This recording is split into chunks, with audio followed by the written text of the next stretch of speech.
So today, we're going to dig into a really powerful statement against corruption in the Philippines. And what's interesting is it doesn't come from politicians, it comes from a community of faith. The Christian Life Community of the Philippines, or CLCP, has taken a firm stand, and their message is all about social justice and, believe it or not, personal responsibility. You know, this one quote really gets to the heart of their entire argument. It frames corruption as something way bigger than just a political or an economic crime. They're saying it's a profound moral and spiritual failure, a failure to look after the most vulnerable people in society, which they see as their absolute core mission. Okay, so who exactly is the CLCP? Well, they're a community of everyday people, lay people, who follow Ignatian spirituality. And this statement they released, it wasn't just some abstract idea. It was a direct response to some really troubling things happening, like sketchy flood control projects and questionable shortcuts in the national budget.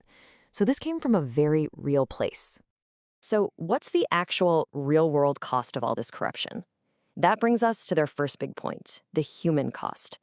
For the CLCP, this isn't about numbers on a spreadsheet or abstract figures. No, it's about the real people who end up suffering when public money gets misused or just plain wasted. And they get incredibly specific about who these victims are. I mean, look at this. They're talking about families who lose their homes in floods that could have been prevented. They're talking about kids who aren't getting the education they deserve and sick people who are left without care. This just makes the impact of corruption so tangible, so personal. It really hits home. So the big question is, how do we even begin to fight this? Well, the CLCP argues it's a battle on two fronts. It's not enough to just focus on changing the laws and policies out there.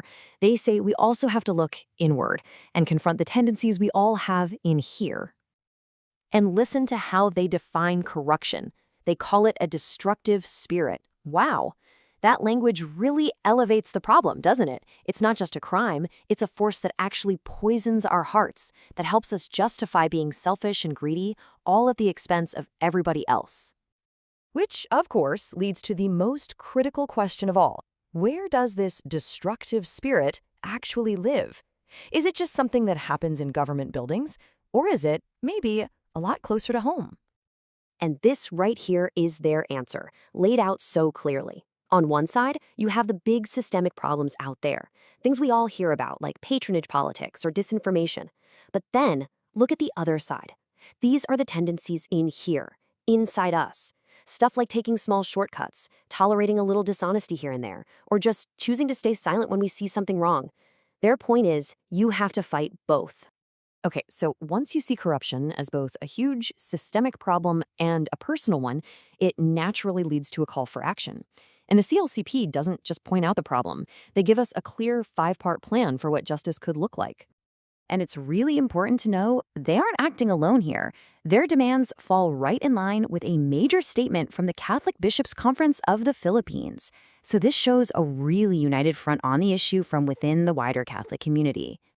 All right, let's break these 5 demands down. First up, investigation. They want real, credible, and independent probes into corrupt projects. Simple as that. Second, transparency.